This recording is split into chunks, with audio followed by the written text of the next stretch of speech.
Hello friends, आपका स्वागत है आपके यूट्यूब चैनल सैनिक एकेडमी पे।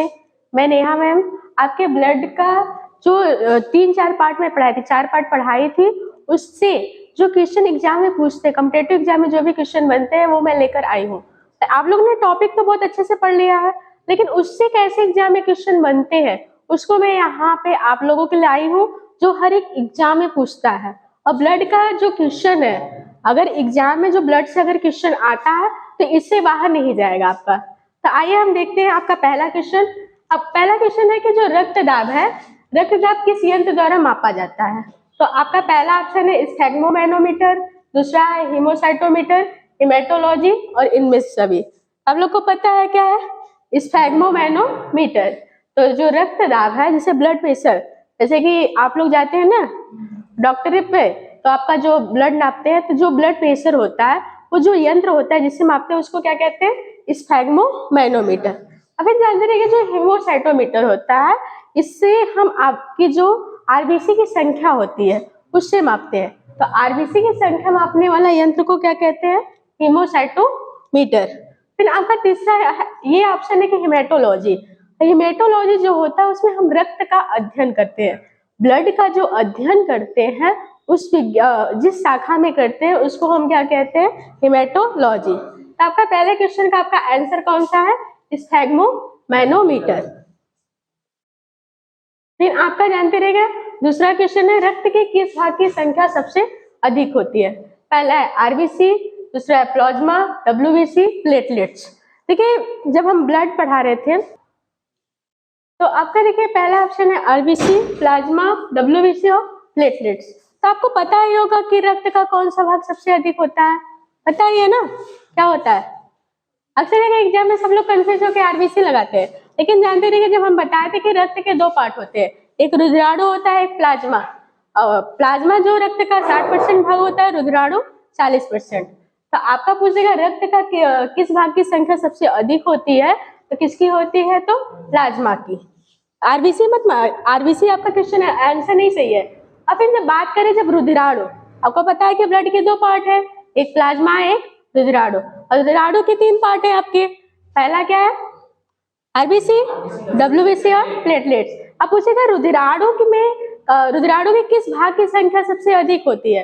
तो उसकी सबसे संख्या जो पूछेगा तो आरबीसी का, और सबसे कम किसकी होती है? तो डब्ल्यूबीसी का, और दूसरे नंबर पे आपका प्लेटलेट्स आता है। तो यहाँ से भी क्वेश्चन आपका क्लियर हो गया। देखिए आपका एक क्वेश्चन है, इसमें लगभग करके 4-5 क्वेश्चन आपका क्लियर हो रहा है। एग्जाम में पूछ देगा कि रुधिराणु के किस भाग की संख्या सबसे अधिक होती है? तो आरबीसी। सबसे कम किसकी होती है? तो डब्ल्यूबीसी, और दूसरे नंबर पे आपका प्लेटलेट। या फिर क्रम वाइज दर्शाने के लिए दे दिया तो क्या करेंगे? आरबीसी, फिर डब्ल्यूबीसी और प्लेटलेट्स। और फिर देखिए तीसरा आपका क्वेश्चन है कि आपका आरबीसी को और किस नाम से जानते हैं? तो आपको पता है आरबीसी को किस नाम से जानते हैं? इरिथ्रोसाइट्स। तो आपका जो आरबीसी है इसको हम इरिथ्रोसाइट्स के नाम से जानते हैं। और फिर आपकी बात है कि ल्यूकोसाइट। ल्यूकोसाइट किसका नाम है? आपका डब्ल्यूबीसी को। डब्ल्यूबीसी को हम क्या कहते हैं? ल्यूकोसाइट्स। और जो प्लेटलेट्स होता है उसको हम थ्रोम्बोसाइट्स के नाम से जानते हैं। और फिर जानते हैं, देखिए आपका चौथा ऑप्शन लिम्फोसाइट्स। लिम्फोसाइट आपका क्या है? ये तो आपको पता ही होगा कि आपका डब्ल्यूबीसी के एक प्रकार होता है लिम्फोसाइट्स। तो आपका यहाँ पे जो आंसर होगा कि आरबीसी को किस नाम से जानते हैं, तो इसका आंसर क्या होगा? इरिथ्रोसाइट्स। इतना क्लियर हो गया आप लोग को? देखिए आपका तीसरा क्वेश्चन क्लियर हो गया। फिर आपका हम आते हैं कि चौथे क्वेश्चन पे कि डब्ल्यूबीसी का कार्य क्या है? तो आपका क्या कार्य है डब्ल्यूबीसी का? आपका पहला ऑप्शन है ऑक्सीजन का परिवहन, दूसरा है रोगों से प्रतिरक्षा प्रदान करना, तीसरा है रक्त का थक्का बनाना, और चौथा है पोषक पदार्थों का परिवहन। तो क्या कार्य है डब्ल्यूबीसी का? क्या? रोगों से प्रतिरक्षा प्रदान करना। तो आपका पूछेगा डब्ल्यूबीसी का कार्य क्या है? तो रोगों से प्रतिरक्षा प्रदान करना। देखिए जो ऑक्सीजन का परिवहन, तो ऑक्सीजन का परिवहन कौन करता है? आरबीसी। जो आरबीसी होता है वो क्या करता है? ऑक्सीजन का परिवहन। फिर जो रक्त का थक्का बनाता है वो क्या करता है? प्लेटलेट्स। रुधिराणु का जो भाग होता है प्लेटलेट्स, वही आपका जो रक्त का थक्का बनाने में हेल्प करता है। फिर देखिए आपका जो पोषक पदार्थ का परिवहन, ये जानते रहेगा जो ब्लड होता है रक्त, जो ब्लड होता है वही आपके जो पोषक पदार्थ होते हैं उसका परिवहन पूरे बॉडी में करता है। तो आपका यहाँ पे क्वेश्चन क्लियर हो गया कि इसका WBC का कार्य क्या है, तो रोगों से प्रतिरक्षा प्रदान करना। और इसी देखिए आपका चार क्वेश्चन बन रहा है, एक क्वेश्चन है लेकिन 4 क्वेश्चन पूछ देगा। ऑक्सीजन का परिवहन करना किसका कार्य है, तो RBC का। रक्त का थक्का बनाना किसका कार्य है, तो प्लेटलेट्स का। और पोषक पदार्थों का परिवहन कौन करता है, तो आपका ब्लड करता है। जो ब्लड होता है वो पूरे बॉडी में आपके पोषक पदार्थों का परिवहन करता है। तो देखिए आपका 5वां क्वेश्चन आता है जो प्लाज्मा का रंग। देखिए यहाँ से पहले क्वेश्चन बनता है कि प्लाज्मा का रंग जो होता है किस कलर का, तो पीले रंग का। पीला देता है या कभी कभी हल्का पीला, तो प्लाज्मा का रंग किस रंग का होता है, पीला। लेकिन जो पीला होता है ये किसके कारण होता है, तो किसके कारण, ये आपके होता है बिलिरुबिन। जो प्लाज्मा का रंग पीला होता है ये बिलिरुबिन के कारण होता है। अब फिर जानते रहेंगे हीमोग्लोबिन। आपको पता है जो ब्लड हमारा होता है कैसे, किस रंग का होता है, लाल रंग का। तो जो हमारा ब्लड होता है लाल रंग का वो आपका हीमोग्लोबिन के कारण होता है।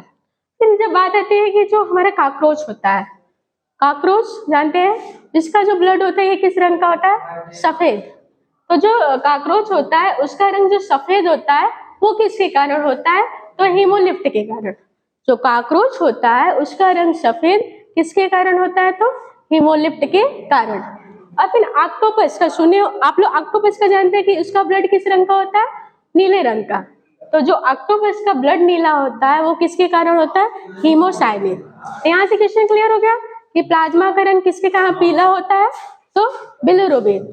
अब पूछता है कि जो बिलिरुबिन है इसका निर्माण कहाँ पे होता है, तो जानते रहेगा बिलिरुबिन का निर्माण आपका यकृत में होता है, लीवर में। इतना क्लियर हो गया, बिलिरुबिन और इसका निर्माण कहाँ होता है, यकृत। जो हीमोग्लोबिन है ये ब्लड के कारण लाल होता है। फिर आपका देखिए 6वां क्वेश्चन है कि जो रक्त का निर्माण होता है, जो ब्लड हमारा बनता है वो कहाँ बनता है। तो पहला ऑप्शन है यकृत, दूसरा है अस्थि मज्जा, और फिर तीसरा है प्लीहा, चौथा है इनमें से कोई नहीं। तो आप जानते रहेंगे।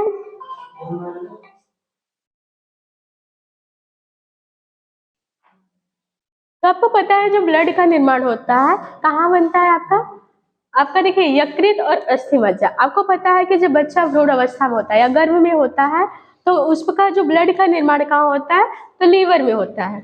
ये आपको मैं ब्लड के पहले ही पार्ट में बता दी थी कि जो रक्त मतलब बच्चा भ्रूण अवस्था में हो या फिर माँ के गर्भ में होता है तो उसके ब्लड का निर्माण आपका कहाँ होता है, लीवर में होता है। लेकिन जैसे ही बच्चा मतलब बाहर आता है या वयस्क अवस्था में पूछ दे तो ब्लड का निर्माण कहाँ होता है, अस्थि मज्जा में, जिसे बोन मैरो कहते हैं।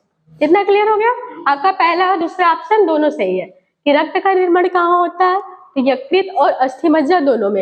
यकृत में कब होता है, जब बच्चा भ्रूण अवस्था में रहता है, और फिर जब वयस्क होते हैं तो उसका निर्माण कहाँ होता है, अस्थि मज्जा में। देखिए आपका ऑप्शन है प्लीहा, जिसे स्प्लीन बोलते हैं। प्लीहा का कार्य क्या है, इसको ब्लड का कब्रिस्तान कहते हैं कि जो रक्त होता है वो मरता कहाँ पे है, मतलब जन्म लेता है फिर मरेगा कहाँ पे, तो मरता कहाँ पे, प्लीहा में। इसे प्लीहा या स्प्लीन को रक्त का कब्रिस्तान कहते हैं। फिर आपका देखिए 7वां क्वेश्चन है कि जो रक्त है, रक्त का परिसंचरण की खोज किसने की थी, कौन किए थे, विलियम हार्वे। क्या आपका पहला है William Edison, William Harvey, Landsteiner और वीनर। आपको सबको पता है कि रक्त परिसंचरण की खोज किसने की थी, विलियम हार्वे।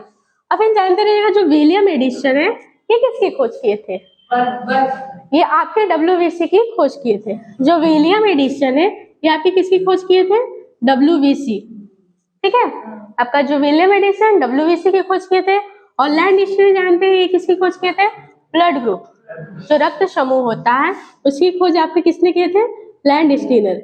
देखिए आपका कई क्वेश्चन बनना है कि आपके एग्जाम में आ जाए क्वेश्चन कि रक्त समूह या ब्लड ग्रुप की खोज किसने की थी, तो लैंडस्टीनर, और फिर WBC की खोज किसने की थी, तो विलियम एडिसन। और फिर देखिए वीनर ने किसका खोज किया था, जो RH फैक्टर होता है उसकी खोज किसने की थी, वीनर। RH फैक्टर की खोज वीनर और लैंडस्टीनर दोनों मिलकर किए थे। अगर आपके क्वेश्चन में आ जाए कि RH फैक्टर की खोज किसने की थी, तो वीनर ना। तो आपका देखिए क्लियर, यहाँ पे 7वां नंबर का क्वेश्चन जो है आपका क्लियर हो गया कि रक्त परिसंचरण की खोज किसने की, विलियम हार्वे। डब्ल्यूबीसी की खोज किसने की, एडिशन। और फिर आपका ब्लड ग्रुप किसने किया, लैंडस्टीनर। और आरएच फैक्टर की खोज किसने किया था, वीनर ने। तो देखिए आपका 8वां क्वेश्चन है कि मानव शरीर में जो रक्त में सबसे बड़ी डब्ल्यूबीसी कौन सी है। हम आपको जब डब्ल्यूबीसी का जो पार्ट पढ़ाया है उसमें बताया गया कि डब्ल्यूबीसी के प्रकार में बताया, तो पूछ रहा है कि इसमें जो सबसे बड़ा डब्ल्यूबीसी कौन सा होता है, आकार में सबसे बड़ा डब्ल्यूबीसी कौन सा होता है। तो आपको पता है, पहला देखिए ऑप्शन है न्यूट्रोफिल्स, मोनोसाइट्स, लिम्फोसाइट्स और बेसोफिल्स। जो सबसे बड़ा होता है वो आपको पता है कौन होता है, मोनोसाइट्स। जो सबसे बड़ा डब्ल्यूबीसी होता है वो क्या होता है, मोनोसाइट्स। या आकार में बड़े की बात करें तो आपका सबसे बड़ा आपका क्या होता है, मोनोसाइट्स। अगर छोटे में, आकार में छोटे की बात करें तो क्या होता है, ये लिम्फोसाइट्स। ये क्या होता है, छोटा होता है। और जो न्यूट्रोफिल्स होता है ये संख्या में सबसे अधिक होता है। उस जगह डब्ल्यूबीसी का कौन सा प्रकार संख्या में सबसे अधिक है, तो आपका न्यूट्रोफिल्स। ये क्या है, संख्या में अधिक। और संख्या में कम की बात करें तो आपका क्या है, बेसोफिल्स। ये संख्या में क्या होता है, कम होता है। यहाँ से क्वेश्चन क्लियर हो गया आपका। एक क्वेश्चन लगभग करके डब्ल्यूबीसी के प्रकार का क्वेश्चन आपका क्लियर हो गया कि पूछ देगा कि कौन सा प्रकार सबसे बड़ा होता है, तो मोनोसाइट्स। सबसे छोटा कौन सा होता है, तो लिम्फोसाइट्स। और सबसे अधिक कौन सा होता है, तो न्यूट्रोफिल्स। और सबसे कम किसका होता है, तो बेसोफिल्स। आपको पता है जो मोनोसाइट्स होता है ये क्या करता है, जो हमारे जीवाणु होते हैं उसका क्या करता है, भक्षण करने का कार्य करता है। और जो लिम्फोसाइट्स होता है उन जीवाणुओं को क्या करता है, मारने का काम करता है। ये आपके अगले पार्ट में ही मैं बता दी थी। फिर आपका अगला क्वेश्चन आता है कि डब्ल्यूबीसी की कमी से कौन सा रोग होता है। आपको पता है कि डब्ल्यूबीसी की कमी से कौन सा रोग होता है। पहला ऑप्शन है रक्ताल्पता, ल्यूकोपीनिया। देखिए यहाँ पे गलत है, ल्यूकोपीनिया। तीसरा ऑप्शन है ल्यूकेमिया। और चौथा है आपका डेंगू। तो आपको पता है कि डब्ल्यूबीसी की कमी से कौन सा रोग होता है, तो कौन सा होता है आपका ल्यूकेमिया, जिसको हम क्या कहते हैं, ब्लड कैंसर के नाम से भी जानते हैं। लेकिन अगर डब्ल्यूबीसी की अधिकता हो जाए तो कौन सा रोग होता है, ल्यूकेपीनिया। अधिकता से ल्यूकेपीनिया और कम से ल्यूकेमिया। आपको पता है रक्ताल्पता रोग कब होता है, जब रक्त की कमी होती है। आरबीसी की कमी से कौन सा रोग होता है, तो क्या होता है, रक्ताल्पता। और फिर आपका जो डेंगू होता है ये किसकी कमी से होता है, प्लेटलेट्स। जो डेंगू होता है आपके किसकी कमी से होता है, प्लेटलेट्स। इतना क्वेश्चन यहाँ पे क्लियर हो गया, चारों ऑप्शन चारों क्लियर हुआ कि कमी से डब्ल्यूबीसी से ल्यूकेमिया, जिसको ब्लड कैंसर के नाम से भी जानते हैं।